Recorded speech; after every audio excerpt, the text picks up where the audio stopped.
Alright. Well,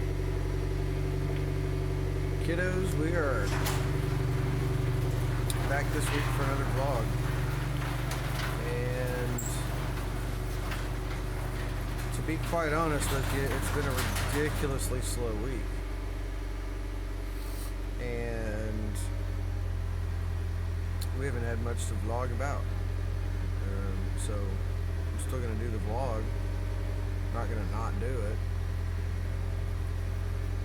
It's just been a very uninteresting week. My wife and I are trying some new things and trying to see if we can figure out ways to supplement our income. But other than that, it is what it is. The most exciting thing will be TCP practice tomorrow night. But other than that, it's been a pretty slow week. Only thing of any sort of new stuff would be, I figured out that with the Cobb tuning and with the Accessport, there is what's called active map switching. And I love the new tune I'm running. However, running more power does generally mean using more fuel. And I can, well, I'll show you. Let me set it back to default here. Okay. So, if you watch on my dash there, everything's normal, except for, I don't have my seatbelt on and the door's open.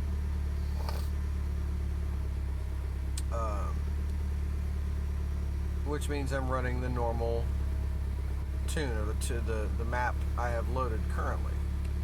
But if I press and hold the cruise control button for 5 seconds,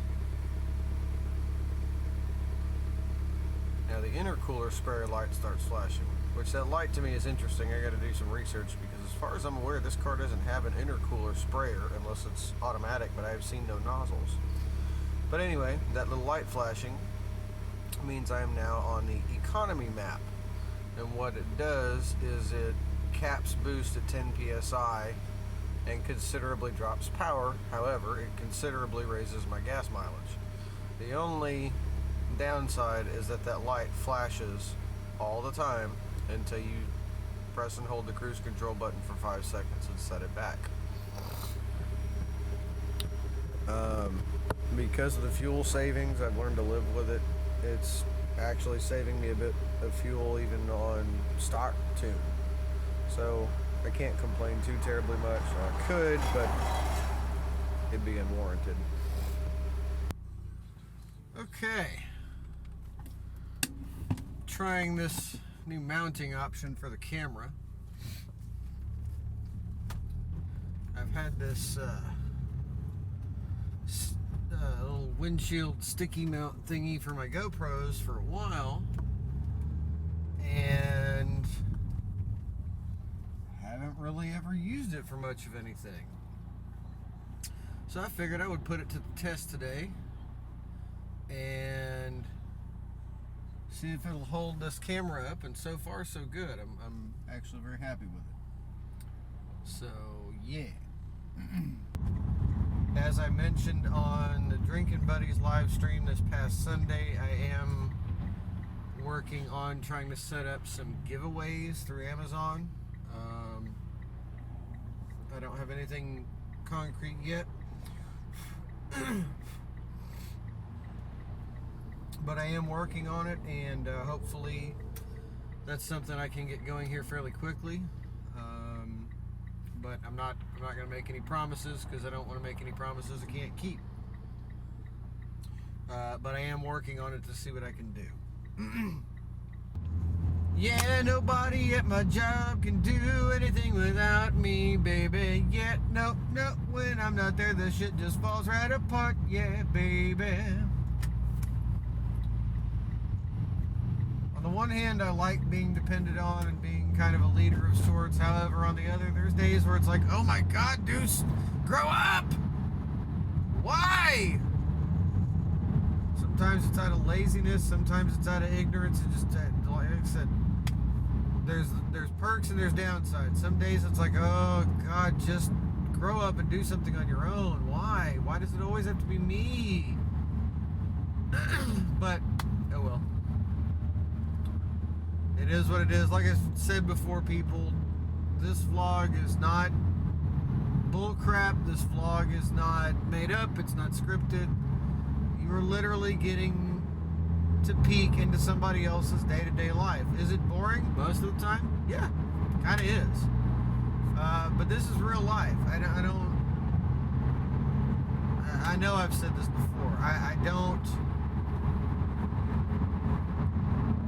get hooked or interested into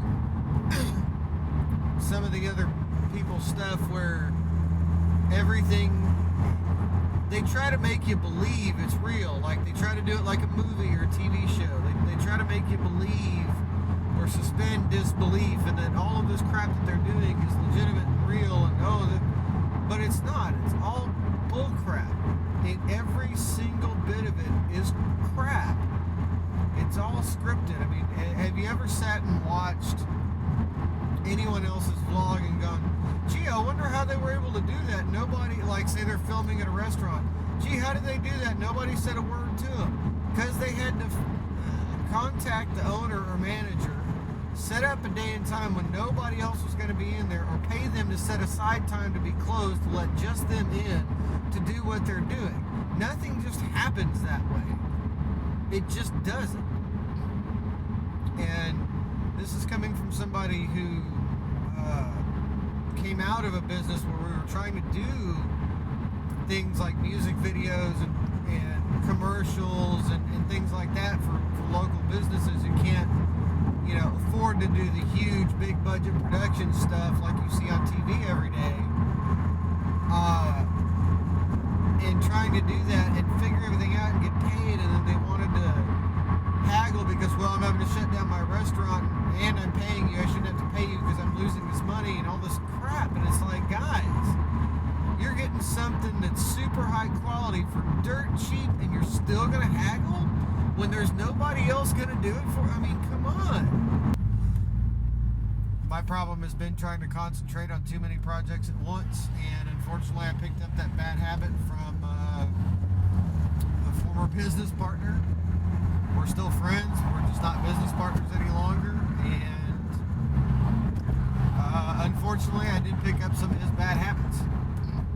Even though I fought him tooth and nail on them when it was him doing them, I now find myself to an extent doing the same thing. Well, some of the same things. But part of that too comes from not wanting to be bored and not wanting to feel like I'm wasting time or being useless. Hence 3 YouTube channels and a band, and some stuff that the wife and I are trying to get jump started also.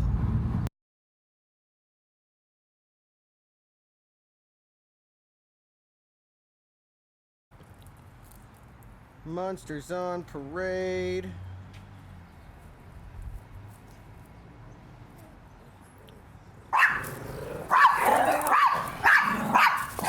Hey, no, stop it. Hush.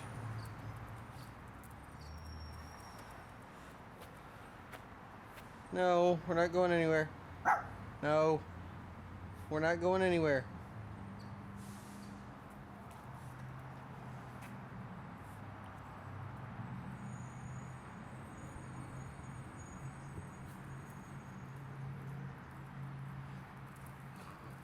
Come on.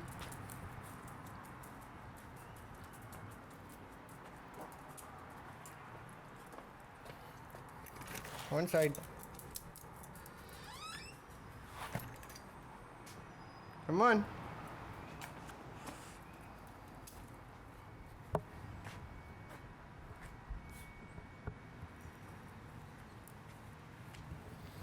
Puppies on parade.